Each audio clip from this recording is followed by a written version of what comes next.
Hey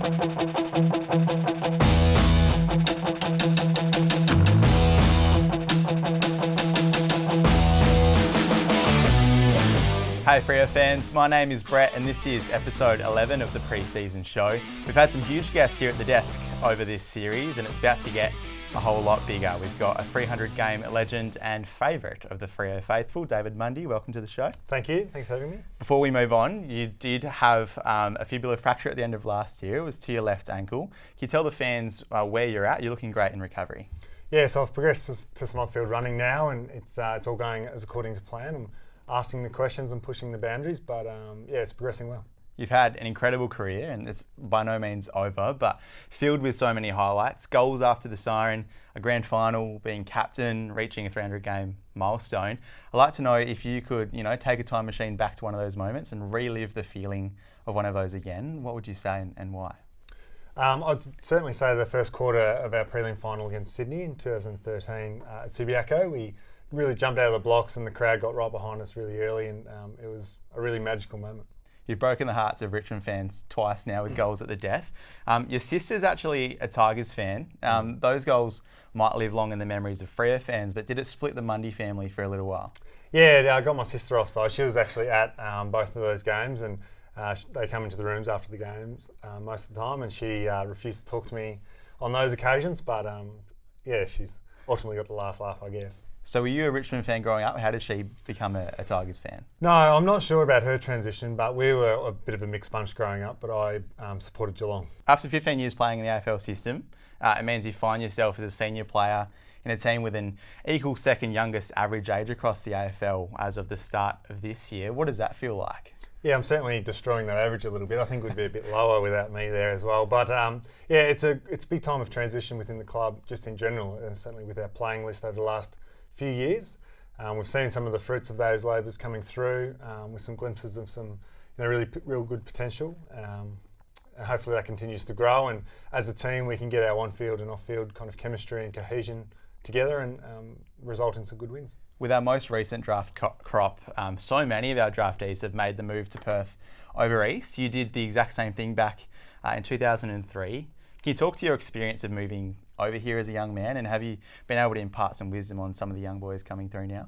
Yeah, it's an incredibly difficult move. A lot of the guys coming through the 18s program in Victoria especially are really well prepared to enter the AFL system now, and you see that with some of our top draft picks. But yeah, the club in general as well is really set up with Mark Anderson, Sam Cox, Michael Johnson, those kind of guys in the development area to really take care of them when they come over. And within the playing group and the coaches as well, it's a really big focus to incorporate those guys and make them one of us as soon as we can. And yeah, we've seen it's been a really great summer for our new crop in particular. In an age where we hear the go home factor quite often, what's kept you grounded here in Perth for so long? I always enjoyed my time at Fremantle. I come over and come from the country, so Perth's a small city, and made my transition into adult life quite easy. I've always enjoyed my playing football for Fremantle and the story behind our club and our culture, and ultimately played some really good football here. And I've since married a WA girl, so that's obviously helped in that regard. But yeah, we've always seen our life here in WA, so certainly thrilled to have had the journey I have so far. Returning to our young draftees, who's excited you the most on the track so far? You could throw out any kind of names. Obviously, the guys taken at the pointy end of the draft are really well developed in their craft and how they go about things, and it's almost what you expect a little bit. So that's great.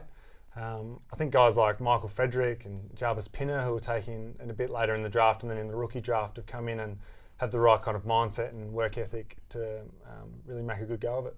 If we move away from footy for a bit and to your studies, you graduated from an undergrad with a degree last year. Can you let the fans know what you were studying and what first attracted you to it? Yeah, so I graduated from Murdoch University with a degree in marine and environmental science with a fisheries minor, and was really thrilled to get that done and completed. It took a long time studying part-time, and sort of a lot of our guys here do at the moment. And I got into that many years ago. I'd recently got my scuba diving ticket at the time and had met a few people who had studied the marine science course at Murdoch, and became highly recommended. And so I checked it out, and once I got through the kind of process of getting back into school and university kind of study life, it really appealed to me, and I was able to tick it off quite quickly. And are there plans attached to that post-footy, or is it purely an interest thing? Where does it lie for you?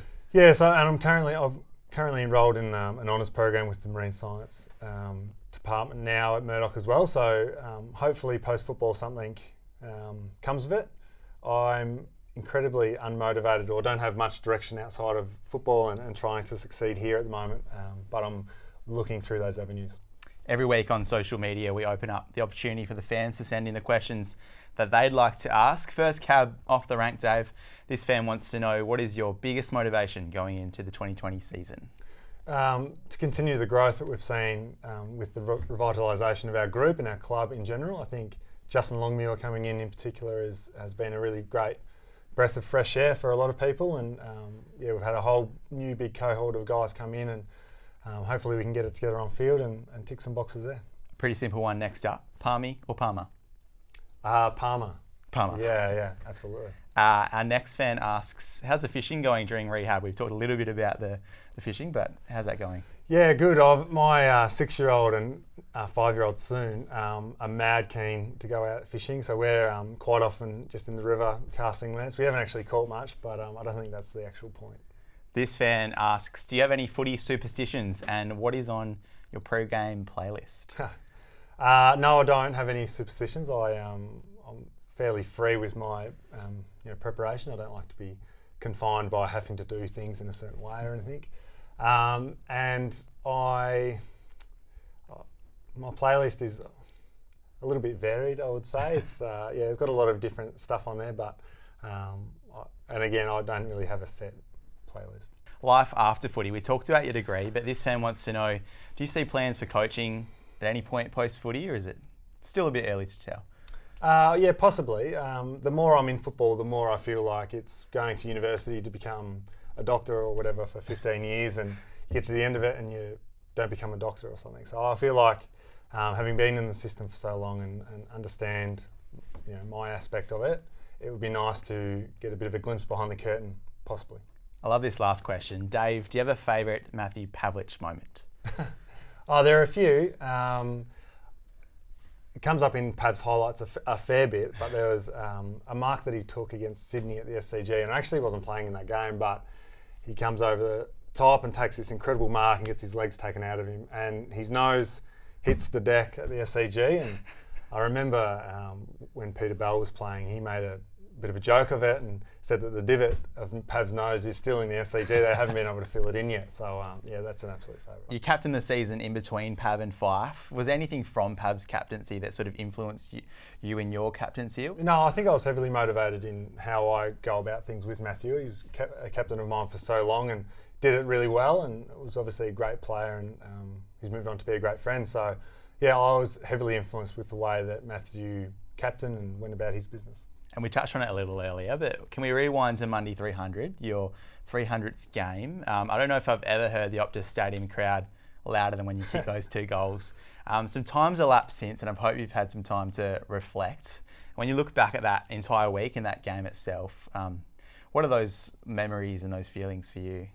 Yeah, it was a hugely special moment in my career and in my family's life. It was fully embraced by the entire WA media and public and supporters. It was a fantastic spotlight to be under, to be honest. I haven't really ever experienced anything like that before, and whilst at the time it was a little bit uncomfortable, I certainly look back on it and really enjoyed the week, and to get the win at the end of the day was fantastic. My soon-to-be 5-year-old still runs around the house sometimes and calls me 300 instead of Dad or David or anything. So it's had that week has had a really big impact on my young family. David Mundy, thank you for jumping on the show today. It's been great sitting down with you, and the best of luck for the rest of your recovery. Thank you. For the Freo fans, FremantleFC.com.au is the place you need to go for all of the behind-the-scenes access from inside the 4 walls of the club. Thanks for watching. See you next week.